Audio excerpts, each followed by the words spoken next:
খবৰ ৰাজ্যত পুনৰবাৰ জঘন্য ধৰ্ষণ কাণ্ড সংঘটিত হৈছে 14 বছৰীয়া নাবালিকাৰ সৈতে 14 বছৰীয়া অষ্টম শ্ৰেণীৰ নাবালিকাৰ সৈতে এবাৰ জঘন্য কাণ্ড কৰিছে দুই সন্তানৰ পিতৃ লম্পট দীপাংকৰ ভদ্ৰই লম্পট দীপাংকৰৰ কাণ্ড এবাৰ জুকাৰিছে সমগ্ৰ ৰাজ্য ক'ত সংঘটিত হৈছে এই সমগ্ৰ ঘটনা বৰ্তমান মুহূৰ্তত দীপাংকৰৰ ওপৰত কি ব্যৱস্থা লোৱা হৈছে জানোৱাৰ চেষ্টা কৰিম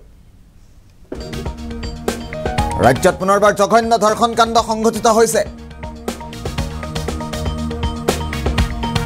ঘৰত কোনো নথকাৰ অৱস্থাতে অষ্টম শ্ৰেণীৰ ছাত্ৰীৰ সৈতে জঘন্য কাণ্ড কৰিছে লম্পট দীপাংকৰ ভদ্ৰই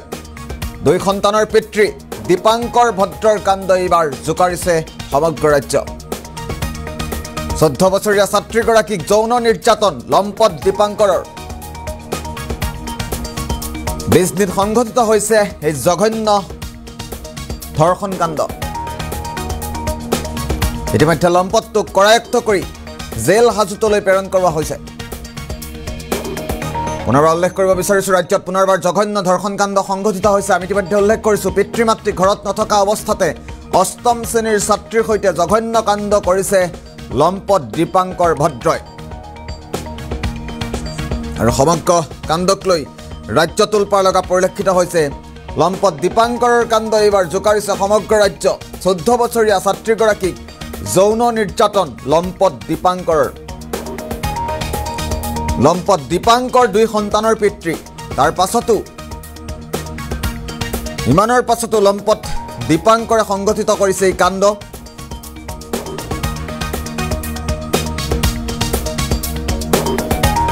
আৰু মন্তব্য আছে লম্পট দীপাংকৰৰ ঘটনা সন্দৰ্ভত কিছু মন্তব্য আহি পৰিছে আদিবাসী ছাত্ৰ সন্থাৰ মন্তব্য আছে আমি পুনে পুনে মন্তব্য শুনোৱাৰ চেষ্টা কৰিছো দুখীয়া চৰাইৰ ঘৰত আমি উপস্থিত হৈছো যেহেতু যোৱা 14 তাৰিখ আবেলি 3:30 মান বজাত স্কুলীয়া ছাত্ৰী তেখেত স্কুলৰ পৰা আহি ঘৰত কিতাপ পঢ়ি থকাৰ সময়ত একে গাঁৱৰে ওচৰৰে দীপাংকৰ ভদ্ৰ নামৰ যুৱকজনে আহি নাবালিকাৰ ওপৰত অকথ্য কথা বাক্যবান কৰি তেখেতৰ ওপৰত গাত হাত দিয়ে অপদস্থ কৰে আৰু ঘৰৰ বা ঘৰৰ আই দেউতাসকল নাথাকাত সেই সুযোগতে এই ল'ৰাজনে এইখিনি কুকৰ্ম কৰিবলৈ আগবাঢ়ি আহিছিল আৰু তেখেতক পলাতক অৱস্থাত আছিল কিন্তু প্ৰশাসনৰ সহযোগত তেখেতক দুদিনমানৰ পিছত কৰায়ত্ব কৰি শাস্তিৰ কাৰণে আশা কৰিছে ঘৰৰ পৰিয়ালে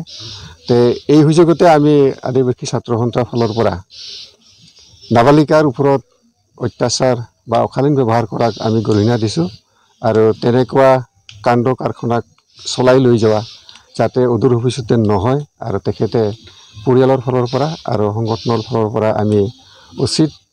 দৃষ্টান্তমূলক শাস্তি যাতে পাওক আমি পৰিয়ালৰ হৈ